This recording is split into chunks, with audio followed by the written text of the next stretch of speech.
सांगलीच्या यश खंडागळेची ऐतिहासिक झेप. वर्ल्ड ज्युनियर वेटलिफ्टिंगमध्ये भारताला पहिले रौप्य पदक. सांगलीच्या मातीतून घडलेला एक जिद्दीचा योद्धा आज जागतिक क्रीडा मंचावर तिरंगा अभिमानाने फडकवत इतिहास रचून आला आहे. यश खंडागळे या होतकरू खेळाडूने आपल्या मेहनत, संघर्ष आणि चिकाटीच्या जोरावर वर्ल्ड ज्युनियर वेटलिफ्टिंग चॅम्पियनशिपमध्ये भारतासाठी ऐतिहासिक रौप्य पदक पटकावत संपूर्ण देशाचे लक्ष वेधून घेतले आहे.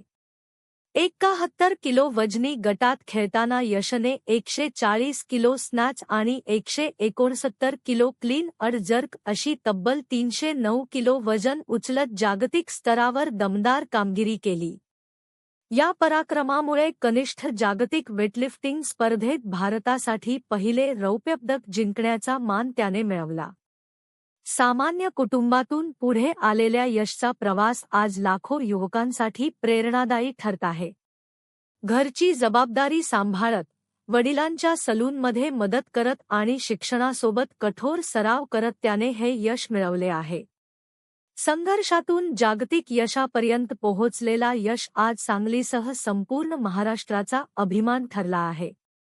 यशच्या या ऐतिहासिक यशानंतर अहिल्यादेवी समाज उन्नती मंडळाच्या वतीने त्याचा जंगी सत्कार करण्यात आला.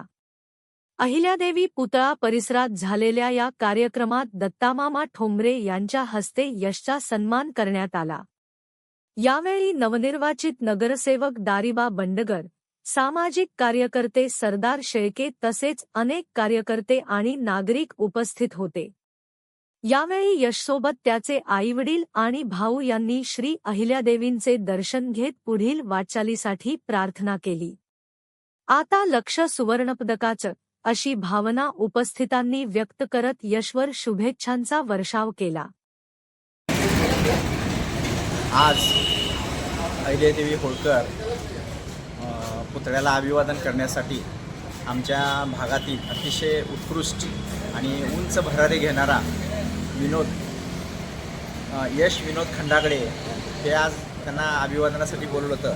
यश विनोद खंडागळे यांचं कर्तृत्व एवढं छान आहे की त्यांनी इजिप्त इस्माइलिया मध्ये 4 मे 2025 रोजी झालेल्या ज्युनियर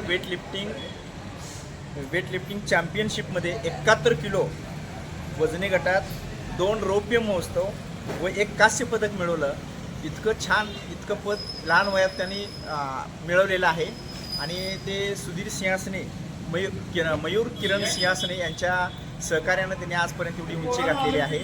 आणि त्यांचा या भागातील आमच्या सर्व नागरिकांनी एक आदरयुक्त त्यांचा सत्कार केलेला आहे. आणि त्या सत्काराने अहिल्यादेवी होळकर पुतळ्याला अभिवादन करण्यासाठी त्यांना बोलवलं होतं. त्यांनी ते येऊन अभिवादन केलेलं आहे.